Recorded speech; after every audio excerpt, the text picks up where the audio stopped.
Di mana titik tidak masuk akalnya? Di mana titik tidak masuk akalnya? Aksara film passwordnya. Dia itu anak bot. Pada pagi hari di kawasan Nganjuk City, bukan di pedalamannya, terdapat sebuah tragedi pendemoan akibat para karyawan mengalami cuti permanen yang dikeluarkan oleh bos mereka. Ini dia begundalnya. Karena terpaksa harus mengikuti peraturan di Wakanda Raya soal efisiensi anggaran. Makan gratis digaskan, rakyat pada pengangguran ia tak peduli. Tapi Pak, kesejahteraan kami ini Pak, tolong diperhatiin Pak. Di sisi lain ada seorang woman bernama Tiara yang sibuk akan healing ke planet Bekasi, yang padahal di belakang suaminya baru aja mengalami pengekikan dari kantor. Dan selain emaknya yang sosialita, ternyata anak babang besutan Nganjuk bernama Dadang ini juga memiliki anak seorang konten kreator flexing. Ya, kebiasaan di Wakanda ya guys, nggak flexing nggak cuan. Kala itu Dadang pun pura-pura OTW kerja yang padahal mangkal di warung Bu Judes, di mana ia bersama temannya yaitu Dharma sedang menutupi kepehakan mereka berdua di kantor agar keluarganya kagak stres selalu meninggal. Tapi ternyata Babang Dharma udah mencepukan status cuti permanennya dengan sang istri yang membuat istrinya kini menjadi buzzer politik yang apa-apa menyalahkan pemerintah. Cuaks. Setelah saling tukar pikiran, kini kita pun diperlihatkan bagaimana langkanya loker di negara kita. Maaf Pak, sudah tidak ada lowongan kerjaan di sini. Maaf sekali. Itu dia. Selain loker yang kita semua tahu sangat langka dan persyaratan harus pernah membubarkan ormas grip, kini mereka pun OTW masjid untuk mencari bantuan jalur langit. Tetapi sebelum bantuan jalur langit datang, Dadang pun mendapatkan bantuan jalur bacotan istrinya yang datang ke kantornya niat minta sedekah, tapi melihat kantornya udah tersegel, kini Tiara pun jadi tahu bahwa suaminya seorang pengangguran. Sejak kapan kamu pengangguran? Beginilah guys, pentingnya kejujuran di dalam hubungan. Ketika pulang, tentunya Dadang mendapatkan banyak makian oleh istrinya, include dengan anaknya yang juga bagong. Karena dimana nyari uang pakai bayar cicilan HP Polytron Pro Max-nya buatan anak bangsa, begitu juga dengan istrinya. Karena mobil Alia turbonya masih dalam kondisi menyicil. Ya, gimana kagak miskin? Pendapatan standar gaya hidup melebih tanjakan sikut Bromo. Nah, pagi harinya kini Dharma pun memilih menjadi wirausaha akibat kelangkaan loker begitu mainstream di Wakanda Raya Jayapura. Sedangkan Babang Dadang masih sama dengan setelan kemeja rapinya namun belum juga mendapatkan loker. Bahkan saat ditawari membuka usaha bareng, si Dadang begitu gengsi akibat dirinya adalah seorang lulusan sarjana teknik fisika kuantum dan pernah menjabat sebagai HRD tapi malah disuruh dagang. Nah ini nih, prinsip hidup beginian yang bikin banyak pengangguran di Wakanda. Nggak dikabulin juga doanya. Buset, bentukan pengangguran kagak dapat kerja malah ngerosting Tuhan. Suatu hari saat Dadang lagi nongki sendirian sambil menunggu notifikasi emailnya berharap ada panggilan interview, datanglah seorang gembel dengan tongkat pemukul anjingnya untuk minta sedekah, dan hasil sedekah itu pun dibarter dengan sebuah cincin besutan Thanos yang memberi keberuntungan. Cincin pembawa keberuntungan, sementara dia aja masih minta-minta, kocak gaming kali pak.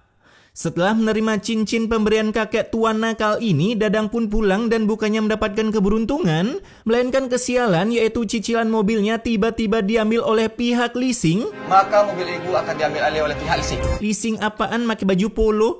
Alhasil karena mobilnya diambil, tentunya berbagai bacotan dari istrinya langsung keluar, tak memberikan celah sedikit pun untuk menyetop cangkemnya. Di sisi lain ada anak Dadang yang lagi nunggu ada manusia berbatang nyamperin dari belakang sambil berkata, "Cita-cita kamu apa?" Tapi ternyata pujaan hatinya malah beralih profesi mencintai woman lain, yaitu anak Dharma. Udah make skin jilbab, udah tahu dong pacaran dilarang agama, masih aja digasken. Nah, ketika pulang motor begundal ini pun udah lenyap. Bahkan bapaknya pun ikutan lenyap dari rumah. Namun beberapa jam kemudian, saat bapaknya datang, ternyata motor drag milik anaknya udah dilepas di sirkuit Mandalika. Motor kamu papa jual. Sehingga mendengar itu, cocot anaknya yang memang memiliki gen sama dengan emaknya langsung memarahi bapaknya, yang membuat dirinya kagak bisa nongki di kafe, apalagi mengikuti tren sosial media dengan tema kelulusan sambil ember-emberin motor. Tak berselang lama, istrinya pun memberikan kabar jika udah menang arisan dan uang itu akan dipakai membuka toko sembako agar bisa saingan dengan warung Madara. Tapi tentunya prinsip goblok itu masih tertanam di otak Dadang yang membuat istrinya mengancam akan menceraikannya jika gagal mau menjadi builder sembako. Dikasih uang pakai buka usaha bukannya digasken, masih aja teringat jabatan di masa lalu anjing. 1 minggu pun kemudian, sebuah toko sembako pun terbit ke permukaan Nganjuk meskipun masih sepi. Berbeda dengan mie ayam milik Dharma, saking kagak ada inspirasinya buat nama warung. Mie ayam mantap. Kala itu anak Dharma mencoba mengukir persahabatan yang ingin pudar akibat cinta segitiga bermuda dengan membawakan anak begunal ini mie ayam. Tapi ketika sampai, Mie ayam yang gak level buat gue. belagu banget, rumah masih sepeta anjing. Tak berselang lama, datanglah mobil sport milik istrinya yang padahal udah diambil leasing tapi malah ngespon kembali ke rumah. Karena katanya ini semua berkat cincin Thanos yang diberikan oleh Dadang. Dan katanya cincin tersebut membawa banyak keberuntungan, jadinya Tiara bisa mendapatkan pinjaman dari temannya untuk mengambil kembali mobilnya dari pihak leasing. Kalau pinjaman mah bukan keberuntungan, Mbak. Buset dah. Tinggal download pinjol juga cair, anjing. Apakah itu keberuntungan? Oh, tidak. Itu adalah kesengsaraan yang tertunda, anjas. Merasa cincin itu membawa keberuntungan, malam harinya Dadang pun memakai cincin itu dengan harapan mendapatkan keberuntungan. Tapi baru sedetik tidur, Dosa yang tidak diampuni saat nyawa kamu dicabut adalah hamba. ia pun bermimpi sedang diberikan ceramah oleh juri kebenaran dan yang lebih menguak-uakan lagi, mimpi jatuh ke inti bumi, cuy. Beruntung Dadang pun dibangunkan oleh istrinya bahwa dirinya sedang terkena genjutsu. Sangat berbeda dengan efek yang diberikan ke istrinya. Namun meskipun begitu, Dadang tetap memakainya. Mungkin jika di Tri Again akan mendapatkan keberuntungan. Keesokan harinya, keberuntungan 100% real pun terjadi karena para warga Nganjuk pada berbelanja di warung Dadang. Tapi di sisi lain, melihat warung Dadang ramai tidak seperti warga Wakanda pada umumnya yang iri melihat tetangganya sukses, melainkan Dharma malah ikutan berbahagia meskipun saat berkunjung mengalami duka cita. Pasti kalian juga iri kan? Setelah gacor seharian berjualan, kini mereka merayakannya dengan sebuah ke-dinner barengan saat malam hari, di mana saat dinner Tiara pun merekomendasikan untuk lamar kerja, karena dengan bantuan cincinnya, jangankan keterima kerja, nyalon pun jadi DPR pun pasti akan menang meskipun kagak memiliki partai sekaligus. Karena tinggal ubah peraturan di Mahkamah Konstitusi, Alhasil besoknya baru aja melamar kerja, meskipun di surat lamarannya bertuliskan giveaway kan aku pekerjaan, si Dadang pun auto keterima, bahkan langsung bertemu dengan bos besar perusahaannya. Saya berpikiran untuk merekrut kamu menjadi general manager di perusahaan saya. Langsung jadi manajer guys, nggak sekalian lamar jadi pemilik saham bang. Nah, sebulan kemudian, kini Dadang udah menggondol sebuah mobil Jazz Ember yang kata Dadang itu untuk anaknya agar bisa flexing, dimana dari kejauhan Dharma pun bagong melihat kesuksesan Dadang yang bisa membelikan mobil Gallardo versi LED untuk anaknya, sementara dirinya masih ngestak berjualan mie ayam. Kala itu Dharma pun langsung melakukan silaturahmi ke rumah Dadang berharap ada info loker. Kamu ngomong, bantu aku dong. Ada kerjaan nggak buat aku? Kebiasaan warga kita ya guys, ada petinggi satu di perusahaan, dimasukin dah tuh orang terdekatnya. Tapi kali ini Dadang kagak mau ngebantu Dharma, melainkan hanya bisa memberikan pinjaman uang agar usaha mie ayamnya bisa berkembang, bahkan mengerostingnya jika semua ini yang ia dapatkan bukan dari cara berdoa, melainkan ketekunan, anjas. Andai dia tahu nasib udah tertulis jelas semenjak kita dilahirkan. Nah, malam harinya sebuah acara tombok-menombok pun terjadi yang membuat Dadang kembali gacor, Dimana dengan uang suap itu, kini Dadang membagikannya ke Dharma agar dosa-dosanya bisa di-sharing profit 50-50. Namun sayangnya Dharma menolak akibat pinjaman uang dari Dadang menggunakan sistem riba, sampai keluarlah sebuah kalimat sepek yang cocok untuk kita semua yang dibalut dengan kemunafikan. Kalau udah miskin, nggak usah so alim. Anjas, udah kalau udah kaya baru alim dah gitu kan bang? Keesokan harinya bisa-bisanya atasan Dadang masuk ke ruangan Dadang bukan untuk minta supirin OTW tempat karaoke, melainkan mengajaknya GB pala bareng-bareng, kagak ke Bali. Tapi Dadang yang udah berkerabat dengan jurik pedalaman dan menjauh dari jalan kebenaran, ia pun menolak GB pahala bareng-bareng hingga atasannya mulai curiga jika Dadang memakai pelet agar bisa berhasil keterima kerja. Bukan hanya mencari cinta guys, perlu pelet, nyari kerja pun perlu pelet jika kalian seorang manusia berbatang. Ya kalau kalian woman beda lagi ceritanya. Di sisi lain telah terjadi acara perdugeman dengan musik besutan sonohoreng karena anak begunal Dadang sedang Sweet 17, dimana ketika anak Dharma datang membawakan kado yang sangat murah bagi begunal ini, ia pun langsung di roasting oleh para member begunal anak Dadang yang berujung dipaksa untuk ikutan dugem. Ya makanya harus dibiasain dong. Ini aja dulu kita have fun, oke? Buset, seperti iklan Silver Queen Chunky Bear ya guys, emang rela dibagi-bagi. Dari luar datanglah para warga yang ingin menggerebek rumah Dadang akibat suara sound sistemnya melebihi volume TV. Alhasil para warga pun langsung memberikan tutur katanya dan menyebut Sonya generasi bibit-bibit son horeng hingga akhirnya Sonya ditangkap ingin dikirim ke kantor Ladusing. Kamu udah mengganggu tau gak ini? Tapi datanglah Dadang setelah dinner dengan istrinya dan berhasil menyetop perbuatan para warga. Karena bagi Dadang umur 17 tahun udah pantas untuk berdugem ria. Apalagi ini di Indonesia, bahkan klub malam pun udah tercipta hanya untuk kalangan Gen Z. Tebak nama guys? Semakin gigi gaming banget emang generasi kita ya. Keesokan harinya baru aja ditegur semalam, kini Dadang udah men-check out sebuah rumah khas ikan terbang dengan pilar-pilar seputih gigi yang habis di-scaling. Biar orang-orang tahu kalau kamu tuh anak orang kaya. Anjas, bahkan bapak pun merekomendasikan tutorial flexing. Dan tak lupa ini semua berkat cincin Thanos hasil dari pemberian si gembel kemarin.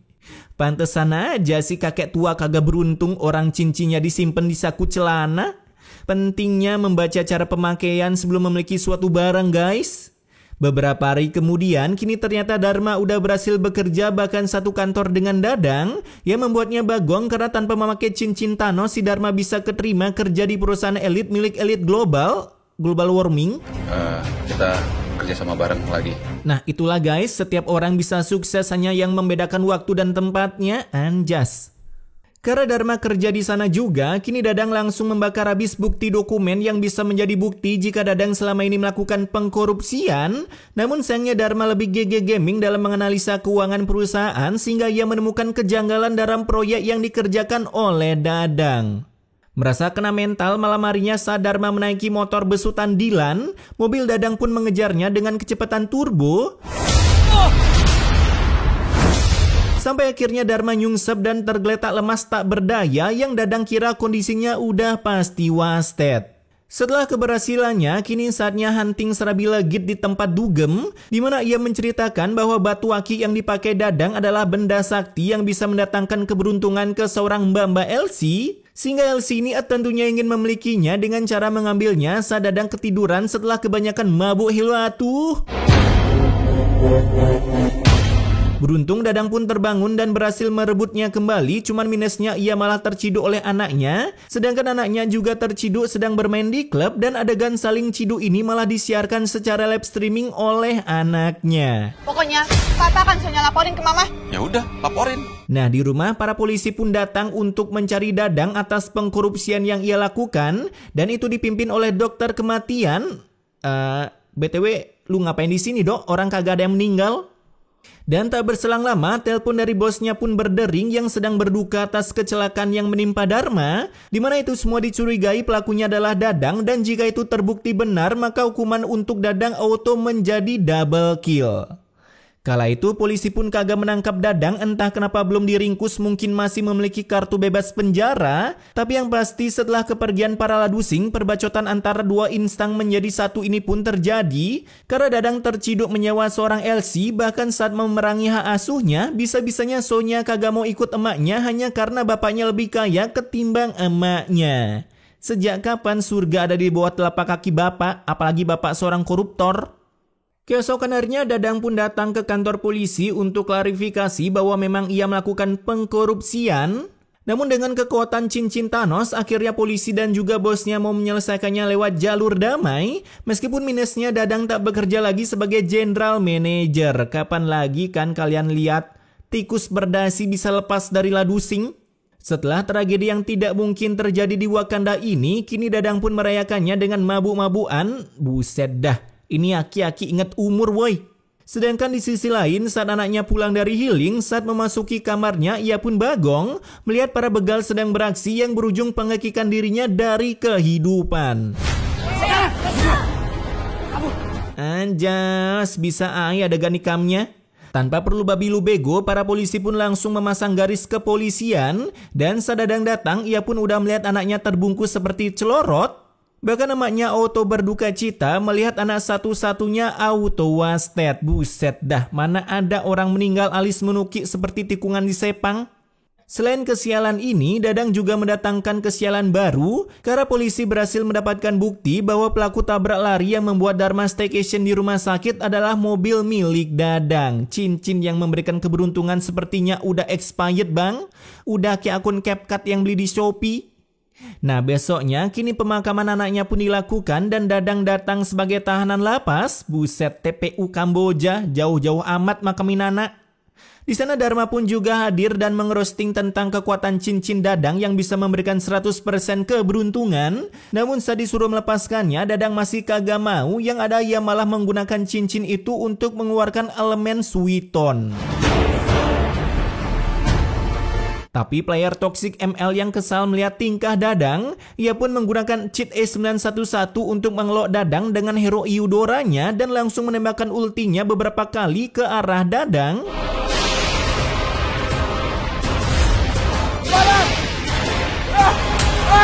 Dan akhirnya film ini pun berakhir dengan Dadang yang tenggelam dengan efek transisi dari CapCut. Wah, real banget guys.